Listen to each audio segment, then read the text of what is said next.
Hello বন্ধুরা, কেমন আছেন সবাই? আশা করি সবাই ভালো আছেন। আমি সুমি। আজ আমি আপনাদের সাথে আমার জীবনের এমন এক গোপন এবং নিষিদ্ধ অধ্যায় শেয়ার করতে যাচ্ছি, যা মনে পড়লে আজও আমার গা শিউরে ওঠে। একটা ভুল, শুধুই একটা আবেগের বশবর্তী হয়ে নেওয়া সিদ্ধান্ত কিভাবে একটা সাজানো সংসারকে তাসের ঘরের মতো নড়বড়ে করে দিতে পারে, এই গল্পটা তারই প্রমাণ। গল্পটি শুরু করার আগে আপনাদের কাছে অনুরোধ, যারা এখনও আমাদের চ্যানেলটি সাবস্ক্রাইব করেননি তারা এখনই সাবস্ক্রাইব করে বেল আইকনটি বাজিয়ে দিন। কারণ জীবন থেকে নেওয়া এমন রোমাঞ্চকর এবং শিক্ষণীয় গল্প আমরাই আপনাদের জন্য নিয়ে আসি। চলুন আর দেরি না করে মূল গল্পে যাওয়া যাক। আমার বিয়ে হয়েছে আজ প্রায় 5 বছর। আমার স্বামী রাশেদ মানুষ হিসেবে খুবই ভালো, সৎ এবং কর্মঠ। কিন্তু তার এই অতিরিক্ত কাজের চাপই আমার জীবনের কাল হয়ে দাঁড়াবে, সেটা আমি কখনো ভাবিনি। রাশেদ একটা প্রাইভেট ফার্মে চাকরি করে। সকাল 8টায় বের হয় আর বাসায় ফিরতে ফিরতে রাত 11টা বেজে যায়। বাসায় ফিরেও তার ল্যাপটপ আর ফোনের দিকে তাকিয়েই বাকি সময়টা কাটে। বিয়ের প্রথম 2 বছর আমাদের সম্পর্কটা বেশ রঙিন ছিল, কিন্তু সময়ের সাথে সাথে রাশেদ যেন আমাকে সময় দেওয়াটা অপ্রয়োজনীয় মনে করতে শুরু করল। আমি ঘরের 4 দেওয়ালের মাঝে একা হয়ে পড়লাম। একটা নারীর শরীর আর মন যে ভালোবাসা আর আদর চায়, সেটা রাশেদ বুঝতেই চাইত না। ঠিক এই সময়েই আমাদের বাসায় আসে রাশেদের দূর সম্পর্কের ফুপাতো ভাই রনি। রনি শহরে এসেছে মাস্টার্স করতে। ও আমাদের গেস্ট রুমে থাকত। বয়সে আমার চেয়ে বছর 2-এর ছোট হবে, কিন্তু ওর কথাবার্তা আর চালচলন ছিল বেশ পাকা। প্রথম দিকে ও আমাকে খুব সম্মান করত, ভাবি বলে ডাকত, কিন্তু ওর চোখের চাউনিতে আমি মাঝে মাঝে কেমন যেন এক অজানা ভাষা দেখতে পেতাম। রাশেদ যেহেতু বাসায় সময় দিত না, তাই রনির সাথেই আমার টুকটাক কথা হতো। আমি রান্না করলে ও খুব প্রশংসা করত। মাঝে মাঝে বলতো, ভাবি, ভাইয়া যে কি কপাল করে এমন বউ পেয়েছে সে তো বুঝল না। আমি হলে তোমাকে কখনো চোখের আড়াল হতে দিতাম না। প্রথম প্রথম কথাগুলো আমি হাসিয়ে উড়িয়ে দিতাম। ভাবতাম ছোট ভাই হয়তো ইয়ার্কি করছে, কিন্তু আস্তে আস্তে ওর সাহস বাড়তে লাগল। ও সুযোগ পেলেই আমার কাছাকাছি আসার চেষ্টা করত।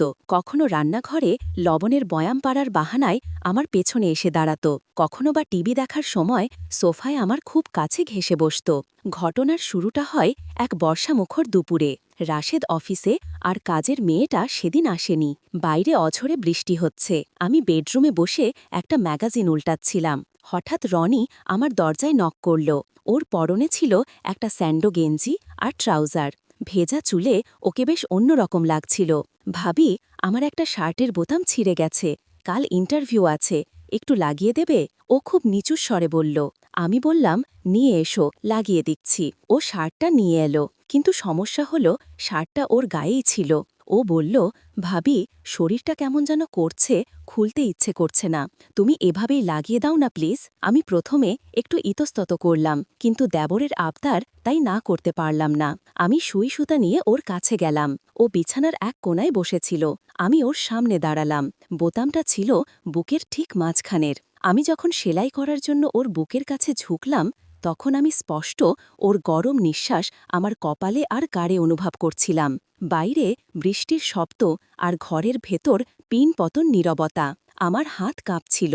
আমি চেষ্টা করছিলাম দ্রুত কাজ শেষ করতে, কিন্তু হঠাৎ রনি ফিসফিস করে বলল, ভাবি, তোমার হাতগুলো খুব সুন্দর, এত নরম। আমি চমকে উঠে ওর দিকে তাকালাম। ওর চোখে তখন এক অদ্ভুত নেশা। ও আমার চোখের দিকে তাকিয়েছিল পলকহীনভাবে। আমি কিছু বলার আগেই ও আমার হাতটা খপ করে ধরে ফেলল। আমি বললাম, রনি, কি করছো? ছাড়ো, কেউ দেখে ফেলবে। ও ছাড়ল না, বরং আমার হাতটা নিজের বুকের সাথে চেপে ধরে বলল, কেউ দেখবে না ভাবি, ভাইয়া তো তোমাকে দেখেই না। তোমার এই রূপ, এই যৌবন সব বৃথা যাচ্ছে, আমি তো আছি। ওর শরীরের উষ্ণতা আমার হাতে লাগছিল। আমি এক অদ্ভুত দোলাচলের মধ্যে পড়ে গেলাম। একদিকে নৈতিকতা, সমাজ, সংসার, আর অন্যদিকে দীর্ঘদিনের অবহেলায় জমে থাকা তৃষ্ণা। রনির স্পর্শে আমার শরীরের ভেতর যেন বিদ্যুৎ খেলে গেল। আমি নিজেকে ছাড়িয়ে নেওয়ার চেষ্টা করলাম, কিন্তু খুব একটা জোর খাটালাম না। হয়তো অবচেতনে আমিও চাইছিলাম কেউ আমাকে একটু আদর করুক। রনি আমার দুর্বলতাটা ধরে ফেলল। ও আস্তে করে উঠে দাঁড়াল। এখন ও আমার একদম মুখোমুখি। ওর শরীরের পৌরস্বীপ্ত ঘ্রাণ আমার নাকে এসে ধাক্কা দিল। ও আমার কোমরে হাত রাখল। আমি শিউরে উঠলাম। মুখ দিয়ে কোনো কথা বের হলো না, শুধু একটা অস্ফুট শব্দ বের হলো। রনি আমার কানের কাছে মুখ এনে ফিসফিস করে বলল, ভাবি, তুমিও তো চাও, তাই না? নিজেকে আর কত কষ্ট দেবে? ওর এই কথাগুলো আমাকে ব্ল্যাকমেল করার মতো শোনালো। ও যেন আমার মনের গোপন ইচ্ছাটাকে পুঁজি করে আমাকে ফাঁদে ফেলছে। কিন্তু সেই মুহূর্তে আমার হিতাহিত গান লোপ পাচ্ছিল। ও যখন আমার কোমরে হাত দিয়ে আমাকে নিজের শরীরের সাথে চেপে ধরল, তখন আমার শরীরের সমস্ত রক্ত যেন মাথায় উঠে গেল। আমি নিজের ওপর নিয়ন্ত্রণ হারিয়ে ফেললাম। ওর বুকের সাথে লেপটে গিয়ে আমি বুঝতে পারছিলাম ওর হৃৎস্পন্দন কতটা দ্রুত। রনি আমাকে বিছানায় বসিয়ে দিল। আমি পুতুলের মতো বসে রইলাম। ও আমার পাশে বসল এবং আমার গাল ছুঁয়ে দিল। ওর আঙুলের স্পর্শে আমার সারা শরীরে কাঁপুনি দিয়ে উঠল। ও ধীরে ধীরে আমার ঠোঁটের দিকে এগিয়ে এলো। আমি চোখ বন্ধ করে ফেললাম। আমার মনে হচ্ছিল আমি কোনো গভীর খাদে পড়ে যাচ্ছি, কিন্তু সেই পতনেও এক অদ্ভুত সুখ আছে। এর পরের ঘটনাগুলো ছিল ঝড়ের মতো। আমরা দুজনকে জড়িয়ে ধরলাম। ওর ছোঁয়া, ওর আদর, সব মিলিয়ে আমি ভুলে গেলাম যে আমি রাশেদের স্ত্রী। ও যখন আমার গাড়ে মুখ গুজে দিল, আমি নিজের অজান্তেই ওর চুলে হাত বুলিয়ে দিতে লাগলাম। আমাদের শরীরের উত্তাপ বাইরের বৃষ্টির ঠান্ডাকে হার মানিয়ে দিচ্ছিল। সামাজিক মর্যাদা, সংসারের ভয়, সব কিছু তুচ্ছ হয়ে গেল সেই কয়েক মুহূর্তের জন্য। আমরা ভেসে গেলাম এক নিষিদ্ধ সুখের সাগরে। কিন্তু সেই সুখ ছিল ক্ষণস্থায়ী।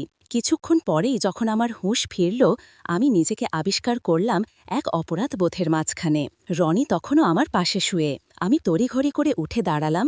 নিজেকে ঠিকঠাক করতে করতে বললাম, রনি, এটা ঠিক হয়নি, এটা পাপ, তুমি যাও এখান থেকে। রনি মুচকি হাসল। সেই হাসিতে কোনো অনুশোচনা ছিল না, বরং ছিল জয়ের আনন্দ। ও বলল, ভাবি, পাপ পুণ্য জানি না, তবে যা হলো সেটা আমাদের মধ্যেই থাকবে। আর যদি তুমি চাও, এটা আবারও হতে পারে। ভাইয়া তো জানবে না। আমি ঘর থেকে বেরিয়ে নিজের রুমে এসে দরজা বন্ধ করে দিলাম। আয়নায় নিজের দিকে তাকিয়ে আমার কান্না পেল।